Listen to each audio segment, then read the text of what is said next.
இலங்கை ரூபவாகினி கூட்டுத்தாபனத்தின் தனித்துவ முயற்சிக்கு கிடைத்த மாபெரும் வெற்றி. இலங்கையின் தமிழ் தொலைக்காட்சி வரலாற்றில் முதல் முறையாக செயற்கை விவேகம், அதாவது AI தொழில்நுட்பத்தை பயன்படுத்தி தமிழ் மொழியில் 2 செய்தி வாசிப்பாளர்களை உருவாக்கி பிரதான இரவு நேர தமிழ் செய்தி அறிக்கையை ஒளிபரப்பி இலங்கை தொலைக்காட்சி வரலாற்றில் நேத்ரா அலைவரிசை சாதனை படைத்துள்ளது.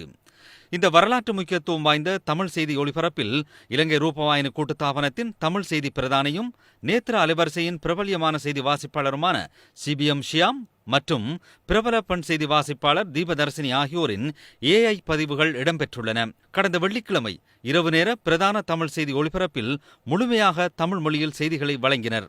உலகின் மிக பாரிய ஜனநாயக தேர்தலாக கருதப்படும் இந்திய பாராளுமன்ற தேர்தல் மக்கள் மத்தியில் சூடுபிடித்துள்ளது.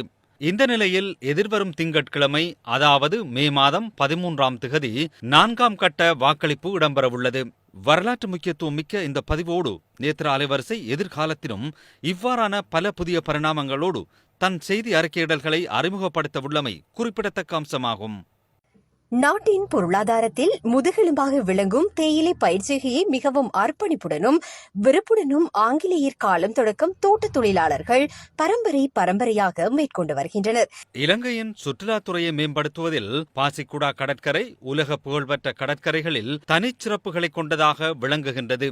டைனகமகேயின் பாராளுமன்ற உறுப்பினர் பதவி வெற்றிடமானதை தொடர்ந்து முஜிபுர் ரஹ்மான் இன்று பாராளுமன்ற உறுப்பினராக சத்திய பிரமாணம் செய்து கொண்டார்.